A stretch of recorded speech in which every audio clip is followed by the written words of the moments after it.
meio às lutas e dificuldades da vida inerente a todo ser humano, Deus chama os seus filhos a uma vida de contentamento nele. Graça e paz, meus irmãos. Amém? Vamos ao texto, Filipenses, capítulo 4, verso de número 10 ao 13, perdão. Filipenses, capítulo 4,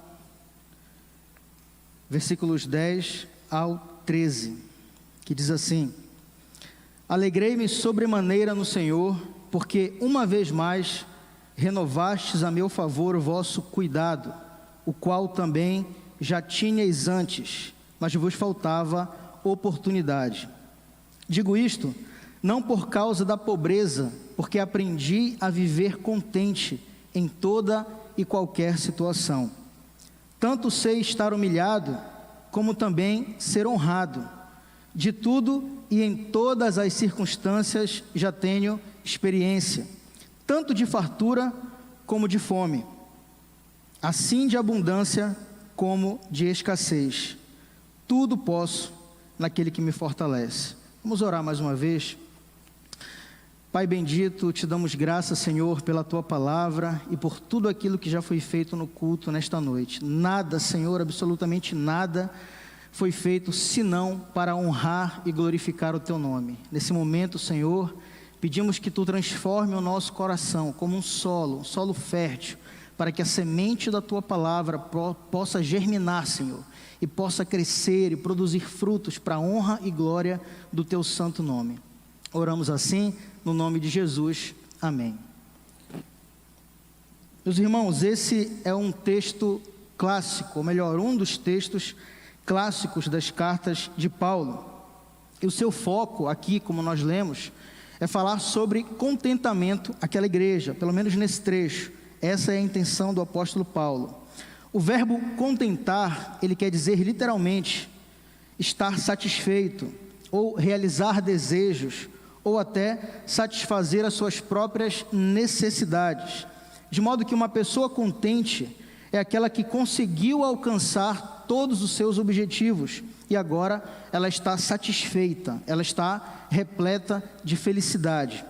A carta aos Filipenses, a carta de Paulo aos Filipenses, ela é conhecida por todos nós como a carta da alegria.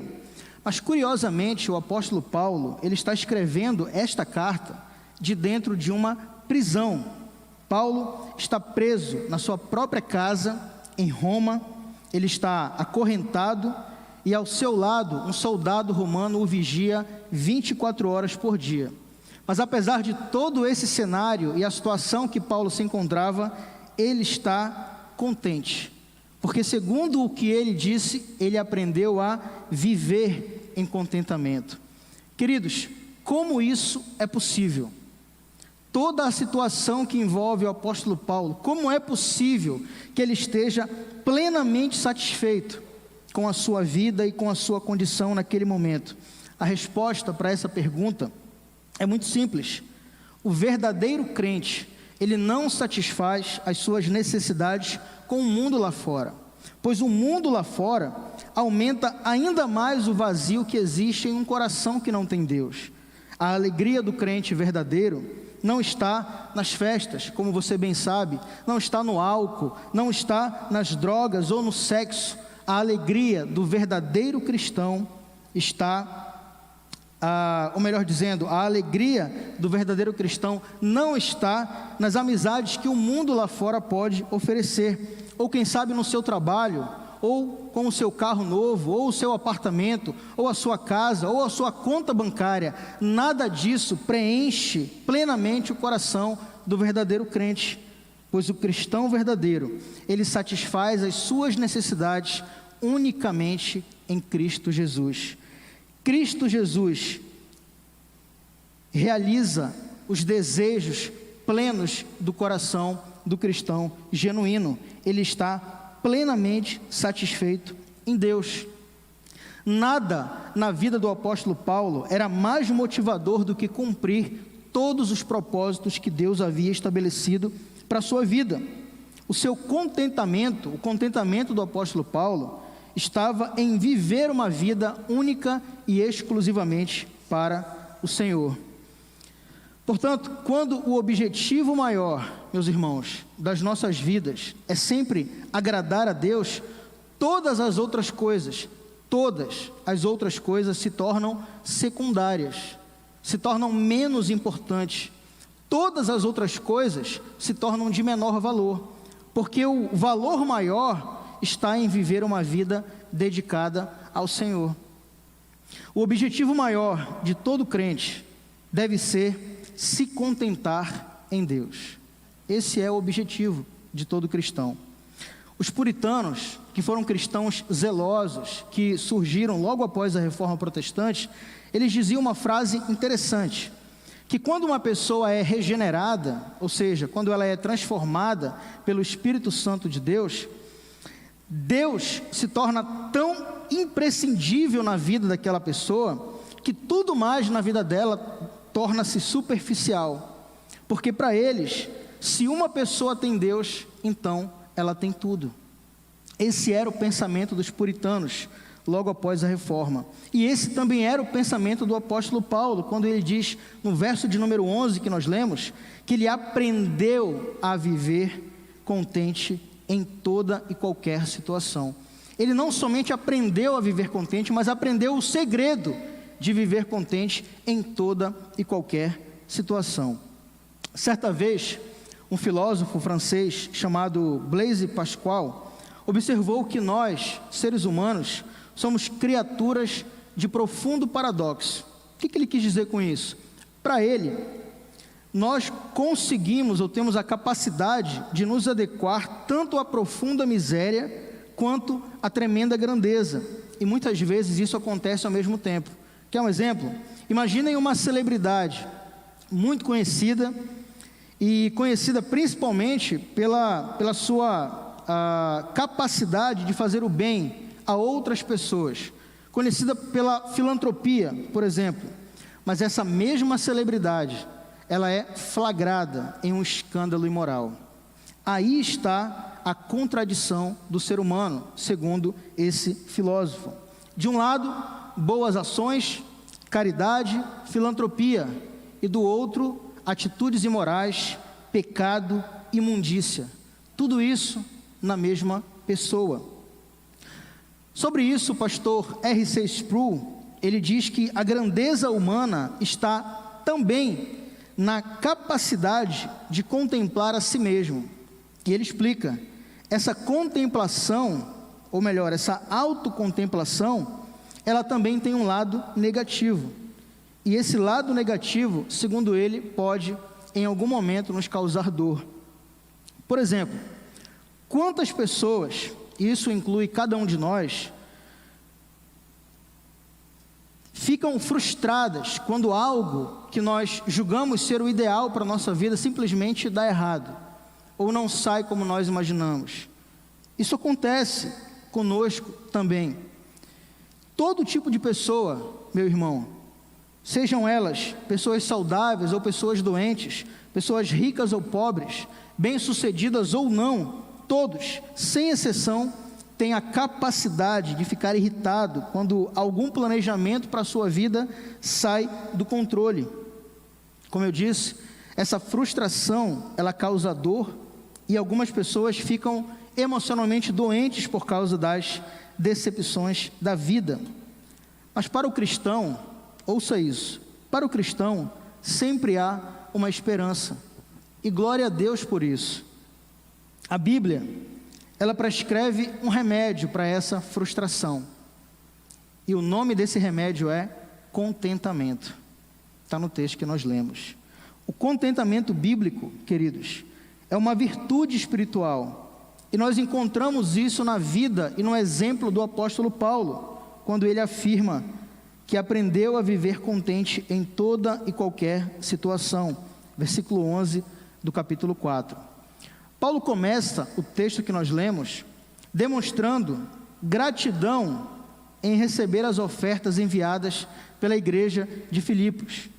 A gratidão dele é ainda pelo fato de estar recebendo da mesma igreja, você vai ler isso no contexto, uma segunda oferta. A oferta que Paulo acaba de receber é a segunda da mesma igreja, a igreja de Filipos. Só o que nos chama atenção nesse texto é que não é a intenção de Paulo que a igreja de Filipos pense que a sua gratidão se dá em razão da situação difícil que Paulo está vivendo naquele momento. Lembre, Paulo está preso, está acorrentado, tem um soldado romano do lado dele, 24 horas vigiando. E pior do que isso, havia uma sentença de morte sobre a vida de Paulo. Essa era a situação. Mas no versículo 11, ele começa dizendo: eu não estou dizendo isso, ou seja, eu não estou sendo grato a vocês porque eu estou necessitado, ou porque eu esteja necessitado, melhor dizendo. Paulo queria que aquela igreja, a igreja de Filipos, soubesse que o seu verdadeiro estado, naquele momento, naquela situação, era um estado de contentamento em tudo, independente da situação que ele estava vivendo. Ele estava contente, ele estava vivendo em contentamento. A questão principal era que se as ofertas que Paulo recebeu não tivessem chegado, ele estaria feliz do mesmo jeito, com dinheiro ou sem dinheiro, com comida ou sem comida, com saúde ou sem saúde, não importava a situação que Paulo se encontrava, o seu viver era Cristo. Ele não queria outra coisa a não ser isso. No mesmo livro, ou melhor, na mesma carta, no capítulo 1 e no verso de número 21, ele diz: porque para mim o viver é Cristo e o morrer é lucro. Essa é a afirmação de alguém que vive em contentamento com aquilo que Deus lhe deu. Há uma lição preciosa, meus irmãos, para nós aqui. É que quando nos contentamos em Cristo, todas as preocupações da vida deixam de nos fazer mal. E eu não estou dizendo ou afirmando que você nunca mais vai se preocupar com nada a partir do momento que você está contente em Cristo, ou vive em contentamento em Cristo. Não, não é isso. As preocupações, de alguma maneira, mostram o nosso cuidado e o nosso zelo com o motivo da preocupação. Mas eu estou me referindo àquelas preocupações que fazem mal para nós, o excesso de preocupação que nos causam dor. É isso que eu estou dizendo. E você sabe perfeitamente que o excesso de preocupações adoece não só a mente, mas também o corpo. Por isso, tudo, querido, que você acha que é seu, ou que você tem, esse é um conselho de Deus para a sua vida. Coloque nas mãos do Senhor. E que a sua oração então seja: Senhor, a partir de hoje, isso não me pertence mais. A partir de hoje, isso é teu. Isso está nas tuas mãos. Essa preocupação que me causava dor, Senhor, eu não quero. Eu não quero mais que isso faça mal para mim. Está nas tuas mãos. Está, Senhor, nos teus braços.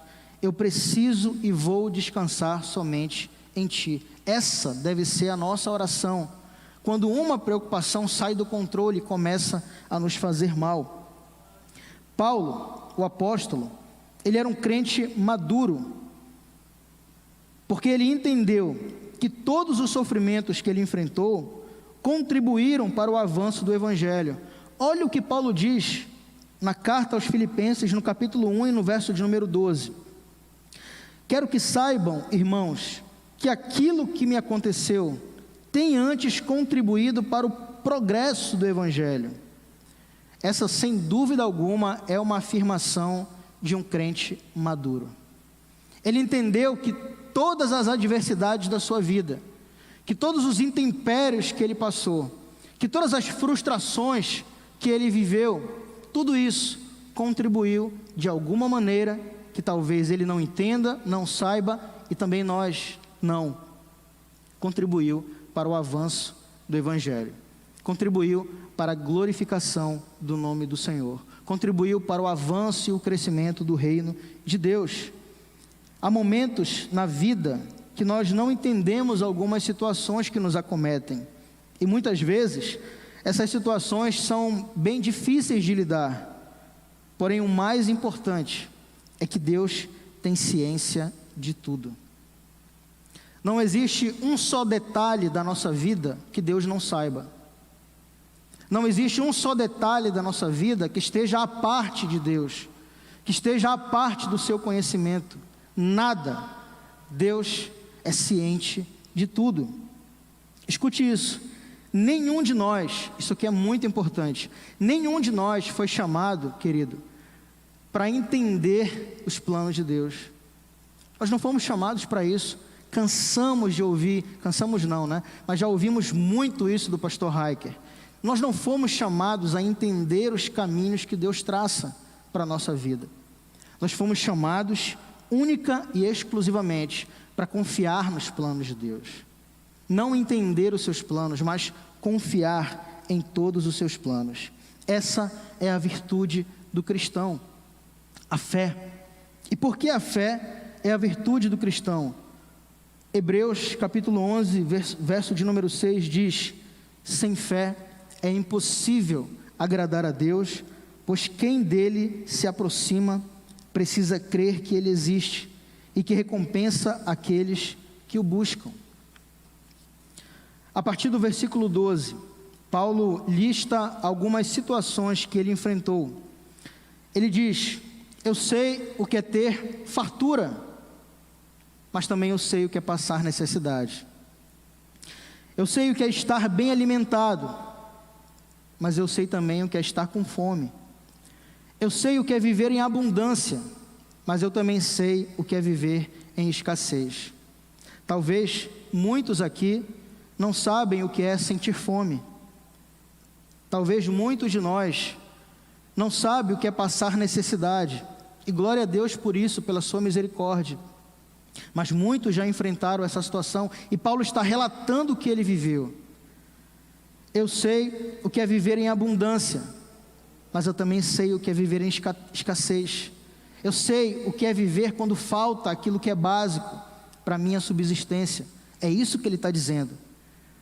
Só que a grandeza dessa passagem, meu irmão, não está no fato de que Paulo passou por todas essas adversidades e venceu. Não é isso que o texto quer falar. A grandeza dessa passagem está no fato de que tudo que ele passou o ensinou a viver em contentamento. Paulo não está se autoexaltando por ter enfrentado toda e qualquer situação adversa na sua vida, mas ele está dizendo que tudo isso que ele viveu, os momentos bons e os momentos ruins, os momentos de alegria e os momentos de tristeza, os momentos de choro e os momentos de felicidade, tudo isso o ajudaram a hoje viver contente em Deus, a viver uma vida de contentamento. Essa é a grandeza, é isso que Paulo quer ressaltar para aquela igreja. Veja como os propósitos de Deus fazem todo sentido na vida de Paulo agora. Tudo que ele viveu, tudo que ele passou, tudo que ele enfrentou fazem sentido, porque o ajudaram a viver em contentamento.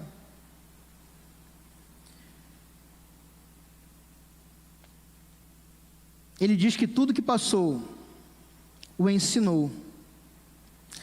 Às vezes, meus irmãos, uma única tragédia na vida nos ensina muito mais do que anos e anos de sorrisos. Às vezes uma situação só nos ensina tanto, tanto, tanto. E essa talvez seja a forma de Deus trabalhar na nossa vida para nos ajudar a confiar mais e mais nele, para confiar mais e mais nos seus planos para a nossa vida, para a vida da sua igreja. Por pior que fosse a sua dificuldade, o apóstolo Paulo não se via como um necessitado, embora a situação dele fosse difícil.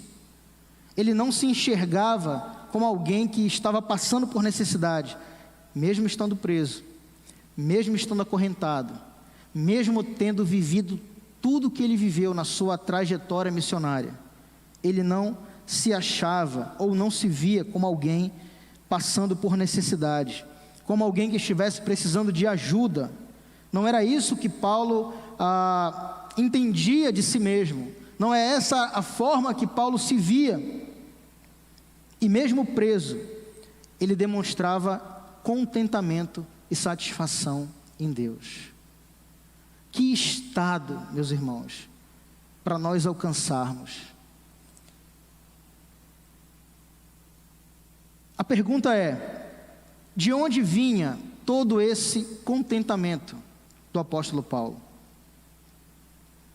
Por que Paulo pensava dessa forma? A resposta para essa pergunta está no versículo 13. Olha o que diz o versículo 13: tudo posso naquele que me fortalece. Era daí que vinha o contentamento do apóstolo Paulo. Eu acredito que esse seja um dos textos mais mal interpretados da história. Se não é o maior, é um dos. Porque eu já vi e já ouvi muitas pessoas falarem assim: eu vou vencer, eu vou avançar, eu vou conquistar tudo, porque tudo posso naquele que me fortalece. Só que, curiosamente, o versículo 13, ele não fala de conquistas.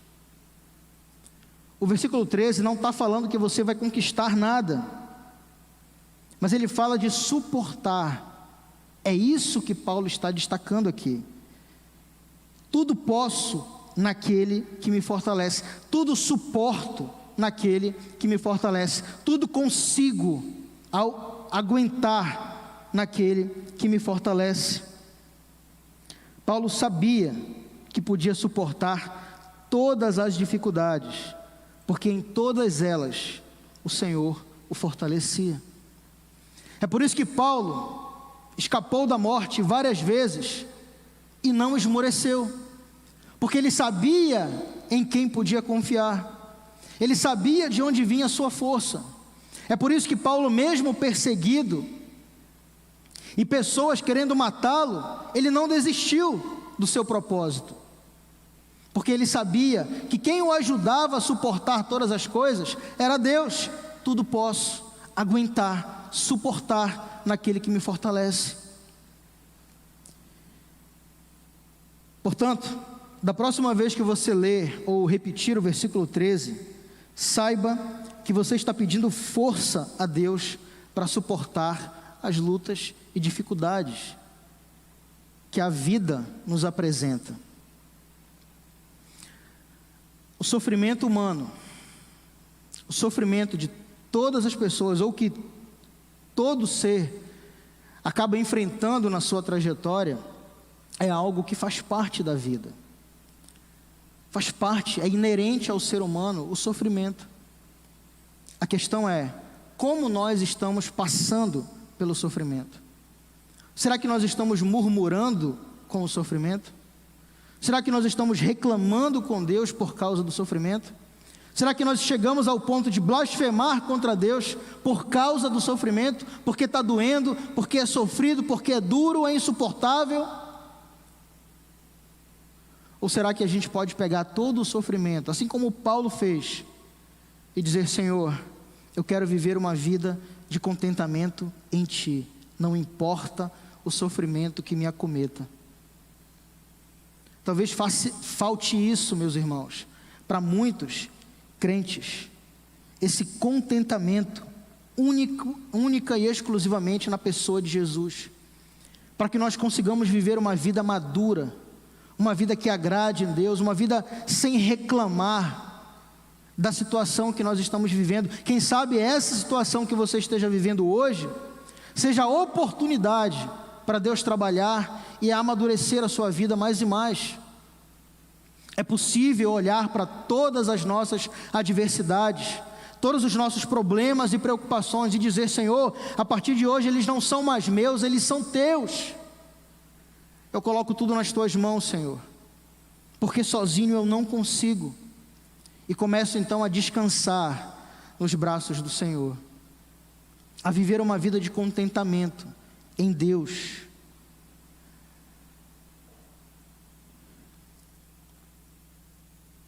Estamos vivendo um tempo difícil.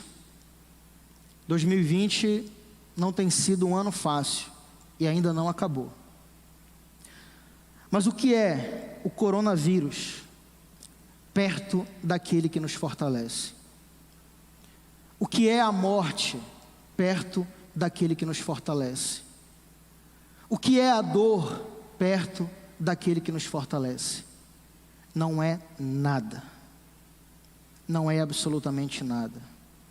Quando nós entendemos a dimensão do Deus que nós servimos, meus irmãos, nós passamos a viver uma vida de muito mais contentamento nele, porque é Ele que nos sustenta em todas as nossas tribulações. Enquanto estivermos aqui, iremos chorar, mas também iremos sorrir, iremos sentir dor, mas também iremos ter alegria, e em tudo isso, o Senhor pode nos sustentar. Paulo foi um homem que aprendeu a viver satisfeito, porque tinha o bem mais precioso que se pode ter, Jesus Cristo, e ele controlava toda a sua vida. Não basta ter Cristo no seu coração, isso não faz diferença se ele não controla a sua vida. Se Jesus está no seu coração, mas ele não está no controle da sua vida, então ele não está lá. Jesus deve não somente estar na sua vida, mas ele deve controlá-la o tempo todo, todo o tempo. Pessoas que têm as suas vidas controladas por Cristo, são pessoas que vivem uma vida maior, uma vida mais elevada, uma vida mais santa. São essas pessoas que desprezam o pecado, que não dão espaço para a carnalidade, porque o Espírito Santo as controla. Você quer ser santo? Essa é uma pergunta que uma pergunta que o nosso pastor sempre faz. E uma motivação também, um encorajamento: seja santo. Vitória contra o pecado, o pastor Raik diz isso o tempo todo. E eu pergunto: você quer ser santo? Eu tenho certeza que sim. Eu tenho certeza que esse é o seu desejo.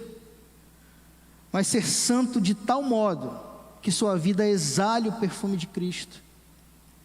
Busque a Deus incessantemente e obedeça a sua palavra. Quem tem Cristo, meus irmãos, tem tudo. Quem não tem Cristo, não tem nada. Que possamos viver uma vida de contentamento, não nas coisas desse mundo, não em coisas, mas em Cristo, unicamente em Cristo. Receba essa palavra da parte de Deus, em nome de Jesus. Feche seus olhos. Pai, te louvamos mais uma vez, te engrandecemos pela tua palavra, Senhor, que é um alimento tão eficaz para a nossa alma. Te agradecemos, Senhor, porque mais uma vez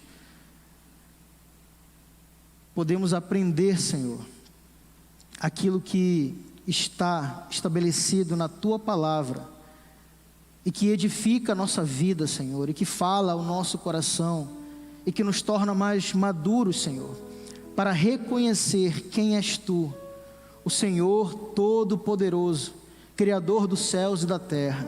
É esse Deus que nós servimos, é a esse Deus que nós confiamos de toda a nossa alma, com todo o nosso ser. Ah, Senhor, nós queremos viver uma vida de contentamento em Ti, porque se Tu, Senhor, sair da nossa vida, nós não temos absolutamente mais nada, Senhor. Nós precisamos nos agarrar mais e mais em Ti, Pai. É esse Deus, o Deus das Escrituras, que nós confiamos e depositamos a nossa fé. Abençoa a Tua igreja, Senhor, em nome de Jesus, amém.